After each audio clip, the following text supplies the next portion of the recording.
Maybe like Drew Brees against the Giants. You'd probably go Devontae Freeman there. Oh, I'll go up to Richard Rodgers, actually. I watch like a ton of football. It's like run my life for a while. I love it. From that standpoint, UW freshman Kyle Carbone isn't unlike most 18-year-old men. Yes. That's huge. And he's part of an increasing number of people his age who aren't satisfied with simply watching the games. I have Drew Brees. He has 6 touchdowns. Or playing in a fantasy football league with friends. Devontae Freeman, I overpaid for it. When DraftKings and FanDuel came out, we loved it. We all got on it quickly. Just started doing $1 games, $3 games, all like pretty much maximum $5.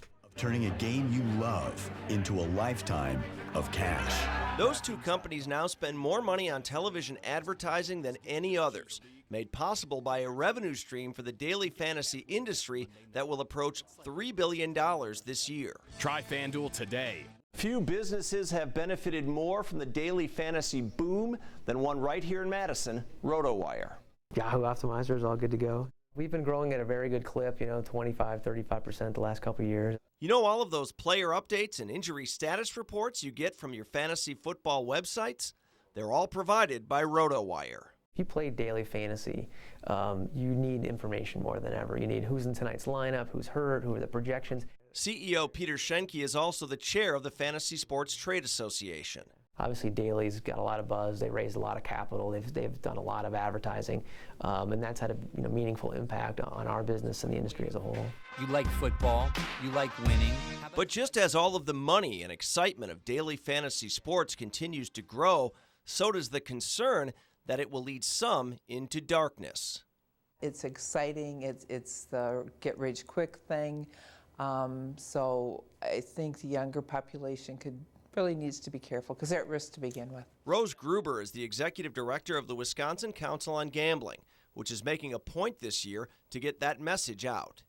There are going to be a lot more losers than there are going to be winners. So yes, somebody may be winning, but think about everybody who's not. You're risking money to gain more money, so I'm not even sure what the argument is. It's not gambling, so I see addiction in it immediately. But those in the industry see it differently. It's definitely a game of skill. And they have Congress to back them up, which passed a law in 2006 exempting fantasy sports from the legal definition of gambling. But Rose Gruber says no matter what Congress or the industry says, I could win money today.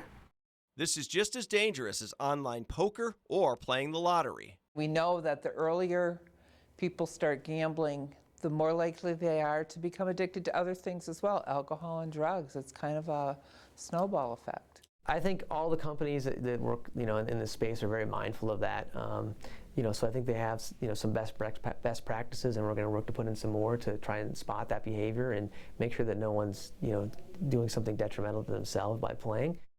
In Madison, Greg Newman, 27 News.